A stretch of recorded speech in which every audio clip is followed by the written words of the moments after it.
कृष्ण लाल की जय, श्री वल्लभाधीश की जय, श्री गोसाई जी परम दयाल की जय, श्री यदुनाथ महाप्रभु की जय।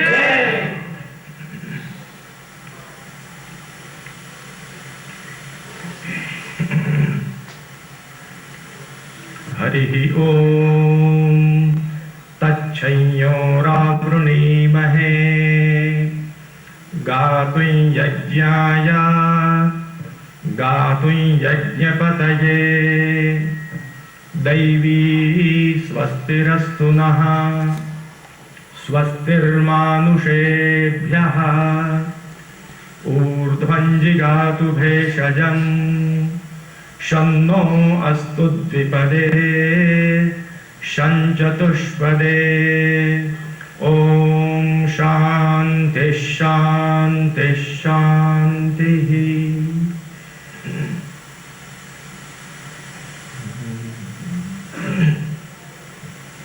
नमामि श्री बालकृष्णं यशोदोत्सङ्गलालितं पूतनासुपयः पान रक्षिता शेषबालकम् श्रीमद् वृन्दावनेन्दु प्रकटितरसिका नन्दसन्दोहरूप स्फूर्जद् रासादिलीलामृतजलधिधराक्रान्त सर्वोऽपि शश्वत तस्यैवात्मानुभावप्रकटनहृदयस्याज्ञया प्रादुरासीत् भूमौ यस्तन्मनुष्याकृतिरतिकरुणस्तं प्रपद्ये हुताशम् यदनुग्रहतो जन्तुः सर्वदुःखातिगो भवेत् तमहं सर्वदा वन्दे श्रीमद्वल्लभनन्दनं यदुनाथमहं वन्दे बालकृष्णपदाश्रयं रुक्मिणीहृदयानन्ददायकं भक्तवत्सलम् बालकृष्णप्रभुं वन्दे वन्दे नित्याङ्गीकृतिपूर्वकम् पितामहप्रसादेन योऽस्मन्मूर्ध्नि विराजते गोपीपतिसमारम्भाम् श्रीविष्णुस्वामिमध्यमाम् अस्मदाचार्यपर्यन्तां वन्दे गुरुपरम्पराम्।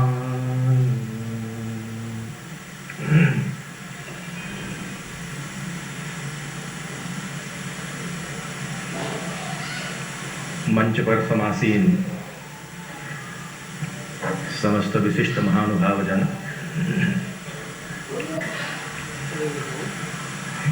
इस शताब्दी महोत्सव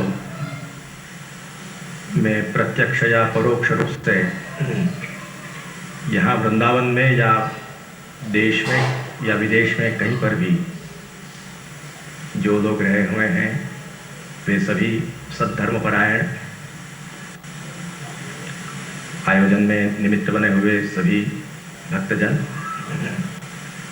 तथा आज इस सभा मंडप में उपस्थित समस्त धर्म प्रेमी श्रोतृवृंद,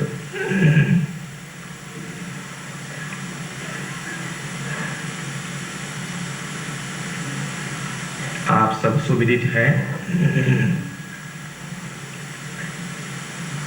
कि पिछली 5 तारीख से यहाँ पर इस पवित्र मंगलमय धाम में परम श्रद्धेय स्वामी श्री अखंडानंद जी सरस्वती जी का शताब्दी महोत्सव मनाया जा रहा है।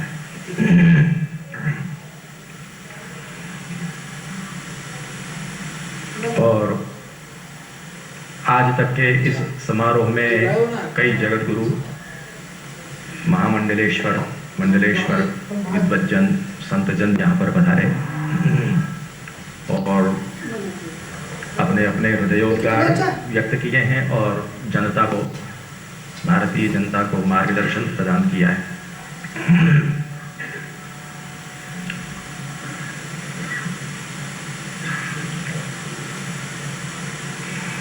परम श्रद्धेय श्री स्वामी जी के साथ हमारे पितामह चरण का बड़ा ही घनिष्ठ स्नेह रहा और परस्पर पुस्तकों का आदान प्रदान आदि भी होता था।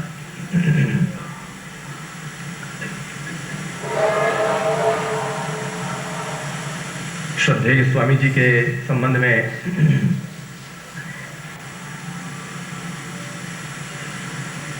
अलग अलग अनुभवों के अनुसार लोगों ने अपने अपने भाव व्यक्त किए हैं और वो सभी भाव अपने अपने हृदय की उनके प्रति कृतज्ञता और उनके प्रति श्रद्धा भक्ति सूचित करती है। वेदों में जहां वाजपेयी यज्ञ का प्रकरण आता है वहां पर एक वचन आया है, वयम राष्ट्रे जागृयाम पुरोहिताः, हम राष्ट्र के पुरोहित जागरूक हैं। राष्ट्र को पुरोहित की बहुत ही आवश्यकता होती है। जैसे हम वशिष्ठ आदि मुनिजनों का नाम सुनते हैं। पुरोहित का मतलब है जो आगे आगे से हित का चिंतन करे। हमारे श्रद्धेय स्वामी जी इस राष्ट्र के और विश्व के ऐसे ही एक पुरोहित थे जो आगे से ही सदैव हित का चिंतन जिनके द्वारा हुआ।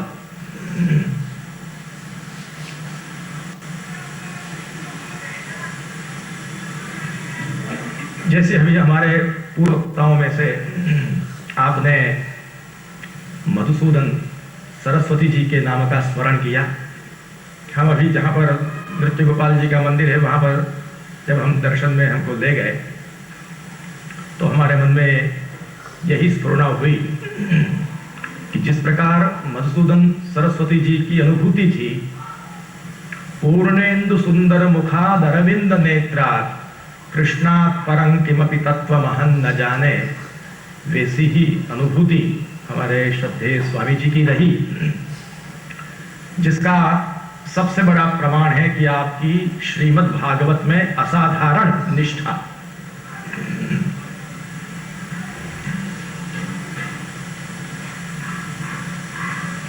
ऐसे जो विशिष्ट जन होते हैं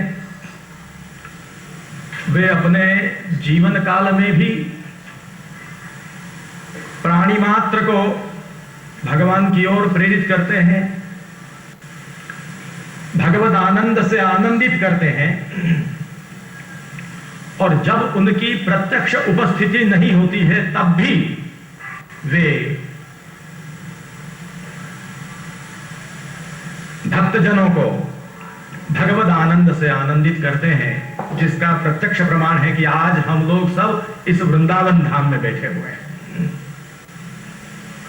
वृंदावन धाम, जिस वृंदावन की महिमा का वर्णन करते करते हमारे शास्त्रों को भी लगा कि शब्दों की कमी है।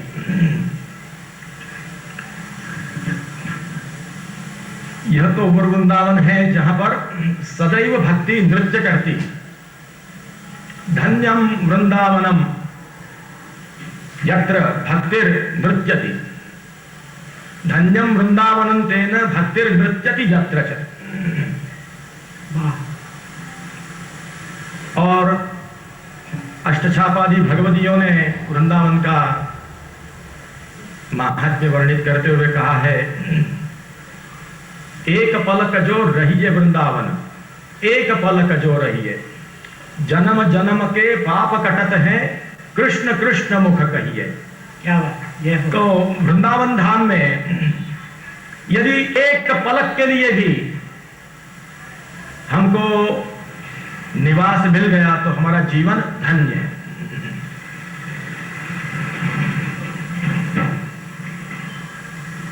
महाप्रभु श्रीमद् वल्लभाचार्य जी के समय का एक प्रसंग है जिसमें आपने व्रज वृंदावन जो भगवान का दिव्य धाम है उसके महात्म्य का आपने प्रकटीकरण किया था। एक बार शीतकाल के ही दिन थे और अपने यहाँ ऐसी प्राचीन परंपरा रही है कि शीतकाल में भगवान की सेवा उषक काल में ही प्रारंभ होकर संपन्न की जाती है। श्री महाप्रभु वल्लभाचार्य जी ने बहुत ही जल्दी सेवा क्रम संपन्न कर लिया और अपने 84 वैष्णवों में से जिनकी गिनती होती है से प्रभुदास जलोटा नाम के भक्त को कहा कि प्रसाद पाइए। लेकिन उन्होंने प्रसाद में कैसे पाऊं संकोच किया। गुरुदेव के चरणों में विनती की कि महाराज स्नान तो किया नहीं है, कैसे मैं प्रसाद लूं। तो उस समय आपने व्रज वृंदावन का महात्म्य उनको दिखाया और आपने कहा, उस समय एक श्लोक कहा, वृक्षे वृक्षे वेणुधारी पत्रे पत्रे चतुर्भुजा यत्र वृंदावनं तत्र स्नाना स्नान कथा कुतः। तो यत्र वृंदावनं तत्र लक्ष्यालक्ष्य कथा कुतः, दूसरे श्लोक में यह भी चरण है। वृंदावन व्रज वृंदावन के वृक्ष वृक्ष में वेणुधारी है और पत्र पत्र में चतुर्भुज है। बड़े खेद की बात है कि आज हमारे व्रज की इन दिव्य संपदाओं का भी विनाश किया जा रहा है। व्रज के वृक्षों का, व्रज की कुंज निकुंजों का, व्रज के जो प्राचीन जहां पर भगवान ने क्रीड़ाएं की हैं, ऐसे जो कुछ पर्वत हैं कामवन आदि स्थलों में, उनका भी आज विनाश किया जा रहा है। ये बड़ा खेद का विषय है। लेकिन हमें ये ध्यान रखना चाहिए कि व्रज के वृक्ष, वृंदावन के वृक्ष सामान्य वृक्ष नहीं है। वृक्ष वृक्ष में वो वेणुधारी है और पत्र पत्र में वो चतुर्भुज है। ऐसा वृंदावन का महात्म्य है। कोई कहेगा कि भाई हमको तो नहीं दिखते, तो कहा कि लक्ष्यालक्ष्य कथा कुतः। अरे हमको न दिखे इससे क्या मतलब। ऐसा जरूरी नहीं कि जो कुछ हमको दिखता है वही वास्तव में है। बहुत सी ऐसी चीजें हैं जो हम नहीं देख पाते लेकिन उनका अस्तित्व है। उसी प्रकार से व्रज के वृंदावन आदि जो प्रदेश है वो दिव्य है और ऐसा कहा जाता है, शास्त्रों में ऐसा वर्णन किया गया है कि भगवान के गोलोक धाम से ही दिव्य यह 84 कोस की भूमि इस धरातल पर भगवान ने भेजी है।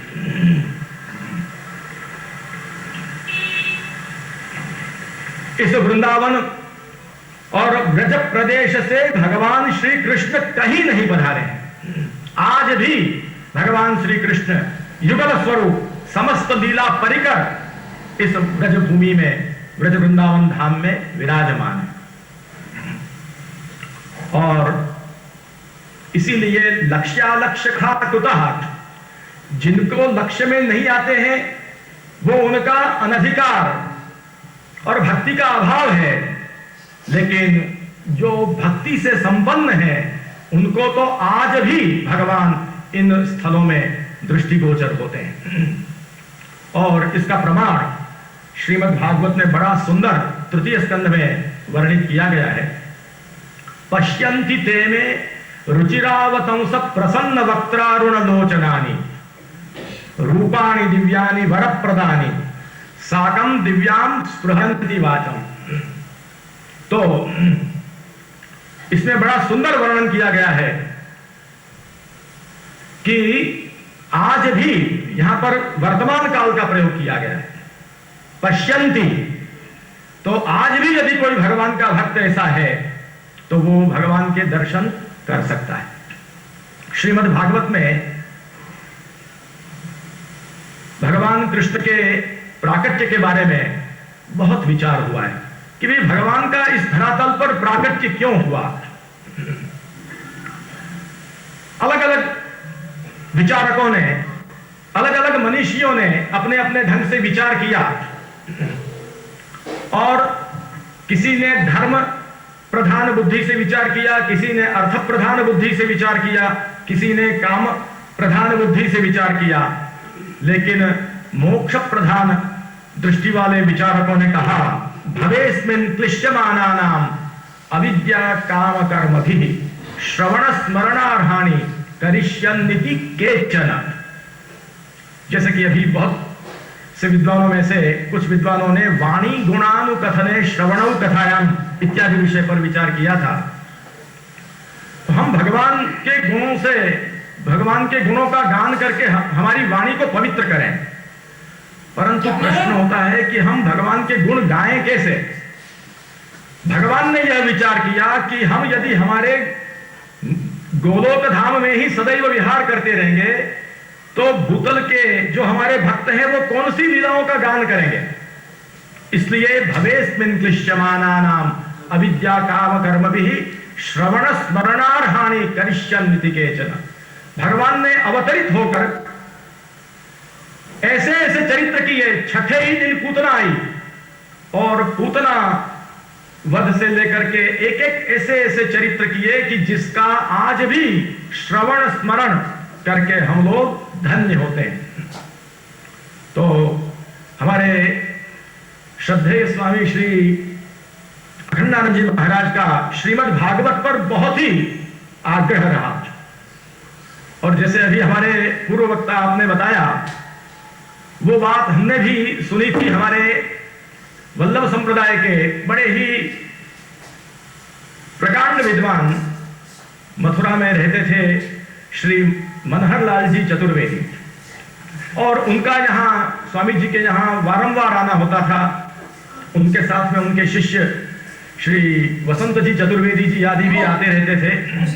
तो उनके माध्यम से समय समय पर स्वामी जी के विषय में चर्चाएं हमारे पास भी होती रही, और वे बड़े आनंद से कहते थे कि स्वामी जी का समन्वयवाद हमेशा रहा, और अद्वैत संप्रदाय की परंपरा में होते हुए भी आप वैष्णवाचार्यों के भी ग्रंथों का, उनकी व्याख्याओं का भी आप मनन करते, और बड़ा आदर सबके प्रति आपका रहा, और सर्व समन्वय आपके जीवन में आपने करके दिखाया। और आपके यहाँ आपने यह परंपरा स्थापित की है इस आश्रम में कि जितने भी जगत गुरु आचार्य हैं, श्री आदि शंकराचार्य जी से लेकर चारों वैष्णवाचार्यों का भी प्रादुर्भाव महोत्सव दिन यहाँ पर मनाया जाता है। शायद भारत में कहीं पर भी इस प्रकार का समन्वयवाद कहीं पर भी हो तो यह एक ही ऐसा स्थल है कि जहां पर इस प्रकार के समन्वय का संदेश यहां से सारे विश्व में प्रसारित होता है। एक बार का प्रसंग सुना हुआ है, हमारे वसंत जी शास्त्री मनहरलाल जी चतुर्वेदी जी के शिष्य बता रहे थे कि एक बार स्वामी जी बैठे हुए थे और कोई विद्वान ने आकर के भागवत की टीका जो आपकी श्री सुबोधिनी जी है उसका उल्लेख किया कि श्री वल्लभाचार्य जी की बड़ी गहन टीका सुबोधिनी जी टीका है भागवत पर। तब स्वामी जी ने यह कहा था कि यह टीका नहीं है, और फिर पूछा उनको कि बताइए कि श्री सुबोधिनी पर कितनी टीकाएं हैं।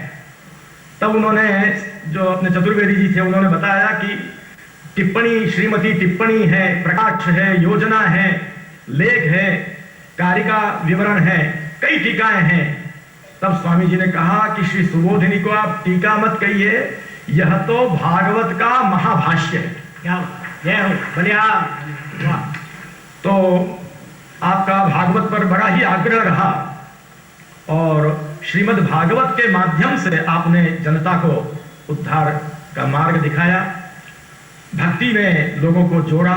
इसलिए हमारा कर्तव्य ये होता है कि हम अपने जीवन को भक्ति के माध्यम से भगवान की शरणागति और भगवान की भक्ति के माध्यम से हम अपने जीवन को उन्नत करें। एकमात्र भगवान की भक्ति ही ऐसा सरल और अव्यर्थ उपाय है कि जिसके द्वारा हम भगवत अनुभव कर सकते हैं। हमने व्याख्याएं सुनी कि भाई यह जन्म मिला है वो भगवत अनुभव के लिए, भगवत प्राप्ति के लिए मिला है। इसलिए जैसे भागवत में आता है, सुखदेव जी ने कहा है कि ये जीवन बड़ा ही ऐसा है, अनेक आदि व्याधि उपाधियों से ग्रस्त है और हम बड़े कोई लंबे लंबे आयुष्य लेकर भी नहीं आए हैं। बड़ा हमारा थोड़ा बहुत आयुष्य होता है, उसमें भी अनेक प्रकार की आदि व्याधि से हम उपाधि से ग्रस्त रहते हैं। ऐसे समय में हमको यदि हमारे जीवन का सच्चा लक्ष्य पकड़ना हो तो हमको शास्त्रों के अनुसार जो हमारा कर्तव्य बताया है उसकी ओर बढ़ना चाहिए। वैसे भागवत आदि ग्रंथों में बताया है कि 3 उपाय ऐसे हैं जो निश्रेयस की प्राप्ति कराते हैं, कर्म, ज्ञान और भक्ति। योगास्त्रयो मया प्रोक्ताः नृणाम श्रेयो विधित्सया ज्ञानं कर्म च भक्तिश्च नोपायोन्योस्ति कर्हिचित्। तो ज्ञान, कर्म और भक्ति, ये 3 साधन सामान्य रूप से बताए गए। परंतु भगवत अनुभव किस प्रकार से हो सकता है? तो जैसे हम गीता में सुनते हैं, ना हम वेदैर न तपसा न दानेन न चेज्जया शक्य एवं विधः द्रष्टुम दृष्टवानसि माम यथा भक्त्या त्वनन्यया शक्यः अहम एवं विधोर्जुन ज्ञातुम द्रष्टुम च तत्वेन प्रवेष्टुम च परंतप। तो भगवान का, श्री कृष्ण का तात्पर्य गीता में भगवत अपनी भक्ति में ही है। और गीता के अंत में भी सर्वधर्मान परित्यज्य माम एकम शरणम व्रज अहं त्वा सर्वपापेभ्यो मोक्षयिष्यामि मा शुचः। यहां पर भगवान ने अपनी शरणागति में ही तात्पर्य बताया। भगवान के 2 प्रिय शिष्य हैं, गीता में अर्जुन और भागवत के 11 स्कंध में उद्धव। जिस प्रकार भगवान श्री कृष्ण ने अपना हार्द अर्जुन के आगे खोला है, उसी प्रकार भागवत के 11 स्कंध में भगवान ने अपना हार्द अपने परम प्रिय उद्धव के आगे खोला है। और उद्धव को भी आपने शरणागति का ही उपदेश दिया है। या ही सर्वात्म भावेन मया स्याह्यकुतो भयः। तो तुम सब कुछ छोड़कर मेरे अकेले के शरण में आ जाओ, सर्वात्म भाव पूर्वक तुम मेरे शरण में आ जाओ। इसलिए भगवान का अनुभव भक्ति से हो सकता है। भक्ति का मतलब है प्रेम पूर्विका सेवा। भक्ति से भगवान का अनुभव हो सकता है। और कर्म ज्ञान भी भक्ति के अंग के रूप में ग्राह्य किए जाते हैं। और पूरा भागवत तो भक्ति जनिका संहिता ही है। और ब्रह्मा जी ने तो बहुत स्पष्ट वहां पर बता दिया कि श्रेयस्कृतिम भक्ति मुदस्यते विभो यतन्ति ये केवल बोधलब्धये तेषाम असौ क्लेशल एव शिष्यते नान्यद यथा स्थूल तुषावघातिनाम। परम श्रेय को देने वाली भक्ति को छोड़कर जो लोग अन्य प्रयास में लगे रहते हैं, उनको जैसे बीज निकालने के बाद जो छिलके होते हैं उसको कोई कूटता रहे तो कुछ नहीं मिलता, उसी प्रकार कुछ प्राप्त नहीं हो सकता।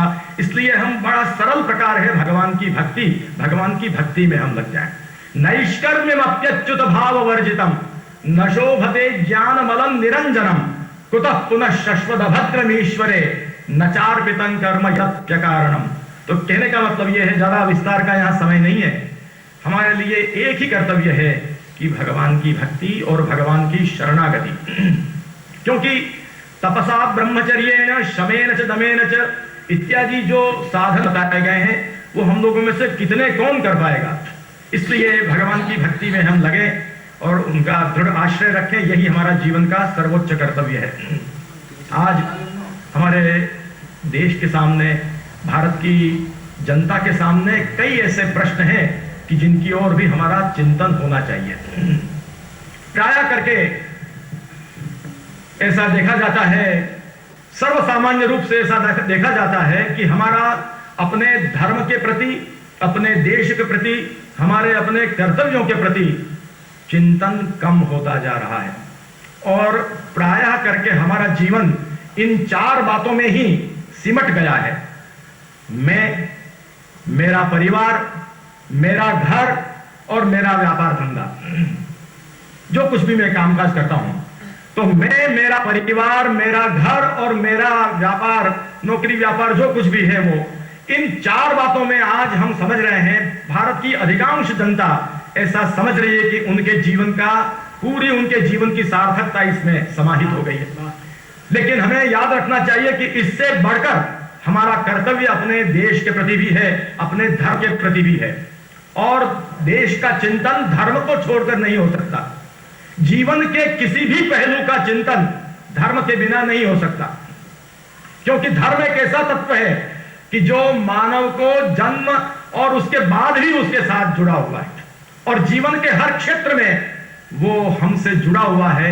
इसलिए चाहे हम अपना व्यक्तिगत जीवन का चिंतन करें तो भी धर्म के माध्यम से, परिवार का चिंतन करें तो धर्म के माध्यम से, समाज का चिंतन करें तो भी धर्म के माध्यम से, देश का चिंतन करें तो धर्म के माध्यम से, और विश्व का चिंतन करें तो भी धर्म के माध्यम से। धर्म हमारे जीवन में सर्वप्रथम आना चाहिए, क्योंकि हम सब जानते ही, वो बार बार सुनते भी हैं कि धर्मो रक्षति रक्षिता। आज देश के कि इस देश में कई चुनौतियां आज हमारे हिंदुओं के सामने खड़ी हुई हैं।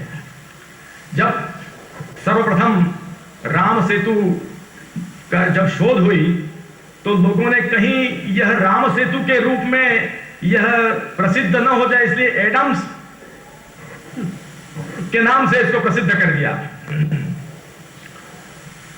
और हम लोगों की मूर्खता देखिए कि जो आज मानवता की धरोहर है, लाखों वर्षों के पूर्व जो निर्माण हुआ था, भगवान श्री राम ने जो सेतु बंधन किया था, जो आज विज्ञान से भी प्रमाणित हो गया है, उसको तोड़ने पर हम तुले। कई ऐसी परिस्थितियां हैं, आज आप देखिए कि देश में कई ऐसी परिस्थितियां हैं, हमने स्वतंत्रता तो प्राप्त कर ली, लेकिन जो वैचारिक गुलामी है वो आज भी हम लोगों में से गई नहीं है। आज भी प्रत्येक कार्य का चिंतन हम आंग्ल पद्धति से करते हैं, यहां तक कि हमारे जन्मदिन भी हम तारीखों से मनाते हैं। बड़े खेद की बात है कि आज नया वर्ष भी अब चैत्र मास में नहीं रहा और न ही कार्तिक शुक्ल प्रतिपदा रहा, आज नया वर्ष 1 जनवरी हो गया।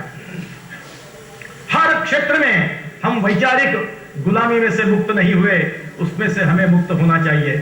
और धर्मनिरपेक्षता जैसा शब्द इस देश में आया, जिसके कारण आज हम बड़े बड़े कलंकों से कलंकित हैं। आज भारत को स्वतंत्र होने के बाद भी सारे देश में से गाय और गो वंश की हत्या जो संपूर्ण रूप से निर्मूल होनी चाहिए, वो आज तक नहीं हुई है। वह एक देश का सबसे बड़ा कलंक है। इसको भी दूर करने के लिए हम भारतवासियों को चिंतन करना पड़ेगा। इसी तरह से आज हमारी भोली भाली प्रजाओं को, भोले भाली जनता को धर्मांतरण कराया जाता है, और आपको मालूम नहीं होगा, धर्मांतरण इतना बड़ा खतरा है कि जो जहां भी धर्मांतर होता है वहां उनको फिर यह देश भारत के रूप में उनको स्वीकार्य नहीं होता।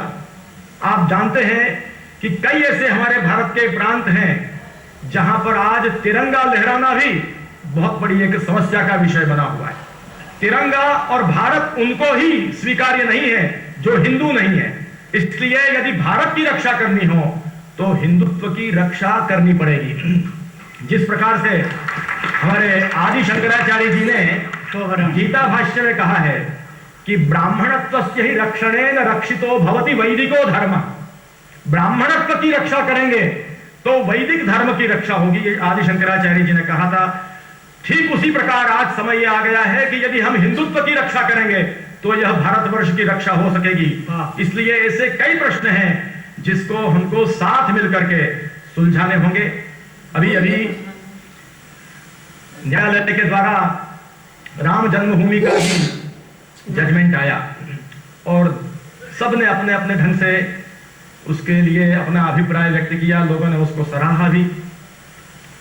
लेकिन इतना बात जरूर है कि जिनका मूल वहां कोई अधिकार नहीं था, जिनका कोई वहां पर स्थान नहीं था, उन लोगों को 1/3 हिस्सा दिया गया है। वास्तव में पिछले कई वर्षों से जिस अखाड़े से हम जुड़े हुए हैं, उस अखाड़े के द्वारा, निर्मोही अखाड़े के द्वारा, हमारे निर्मोही अखाड़े के द्वारा वहां पर देखरेख होती थी। शताब्दियों से, सहस्राब्दियों से भी पूर्व से वहां पर देखरेख होती थी। और निर्मोही अखाड़े के द्वारा ही श्री रामलला की मूर्ति निर्मोही अखाड़े की ही अधिकार की वहां पर विराजमान की गई। और आज जो हम हिंदुओं का दावा है कि यह जन्मभूमि हमारी है, उसको आगे करने में प्रस्तुत यदि कोई हो तो हमारा निर्मोही अखाड़ा है। ये बहुत से कम लोग जानते हैं। हमारे अखाड़ों की ऐसी परंपरा रही है कि धर्म की रक्षा के लिए हमारे अखाड़ों ने अपना सर्वस्व न्यौछावर किया है। इस प्रकार से आज राम जन्मभूमि का निर्णय तो आया है, लेकिन जो सूक्ष्म जन है, जिनको भारत की गरिमा का हृदय में कुछ भी अनुसंधान थोड़ा सा है, तो उनके हृदय में तो यही भावना रहेगी कि यह जो स्थान है वो संपूर्ण हमारे श्री रामलला की गरिमा के अनुसार हो, और जो इसके अधिकृत रूप में इसके जो स्वामी रहे हैं उनके तत्वावधान में यह स्थान बना रहे और अपनी गरिमा के अनुसार वहां श्री राम की भव्य मंदिर के रूप में प्रतिष्ठा हो। ऐसे शुभ दिन के दर्शन करने के लिए हमारी भारतवर्ष की जनता लालायित है।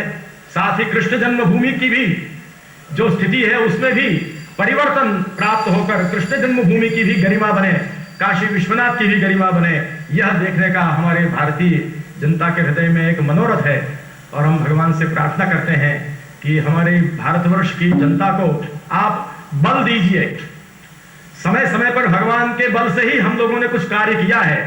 जैसे भागवत में कहा है कि यत्किंच पौरुषम पुंसाम मैंने कृष्णानुकंपितम, तो भगवान की अनुकंपा से ही सब कुछ होता है। तो हम भगवान की अनुकंपा की प्रार्थना करते हैं।